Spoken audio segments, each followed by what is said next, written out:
అసలు నాన్న హీరో ఎలా అయ్యాడు? గెలిచిన వాడినే కదా గొప్పవాడు అంటాము. మరి నాన్న ఏం గెలిచాడు? అసలు నాన్న ఏం గెలిచాడో నాన్నకైనా తెలుసా?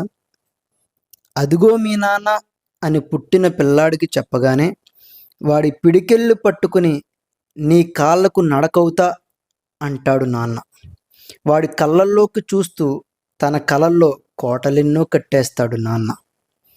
ఆరు బయట నాన్నతో ఆడుకోవాలని ఆశగా చూసి ఇక నాన్న రాలేదని ఆవెలింతలొచ్చి పడుకున్న పిల్లాడిని చూడడానికి అర్ధరాత్రి వచ్చిన నాన్న ఏం గెలిచాడు? అమ్మకి వాడి కౌగిలి తెలుసు, వాడి ముద్దు మెరుపం తెలుసు. కానీ నాన్న వాడి కోతి కౌగిలినే కోరుకోవాలో లేక రేపు వాడి ఆశలకై కూడబెట్టాలో అని ఆలోచిస్తూ ఉంటాడు. వాడి కౌగులికి కూడా నోచుకోలేని నాన్న అసలు ఏం గెలిచాడు? నాన్న నాకది కావాలి, నాకిది కావాలి అని వాడు నీ కాళ్ళను చుట్టేస్తాడు. వాడికి నువ్వు కొనే వస్తువులో కాదు, నిన్ను అలా అడిగే స్వేచ్ఛలో ఆనందం ఉందని తెలిసి వాడు అడిగినదల్లా కొనివ్వగలవా?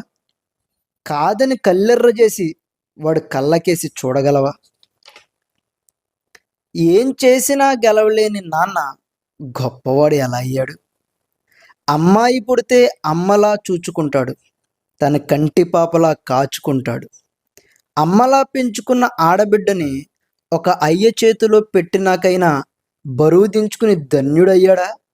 లేక మళ్ళీ తల్లికి దూరం అయ్యాడా? ఏం గెలిచాడు నాన్న? కానీ విచిత్రం ఏంటంటే నాన్న ఎప్పుడూ గెలవాలనుకోడు.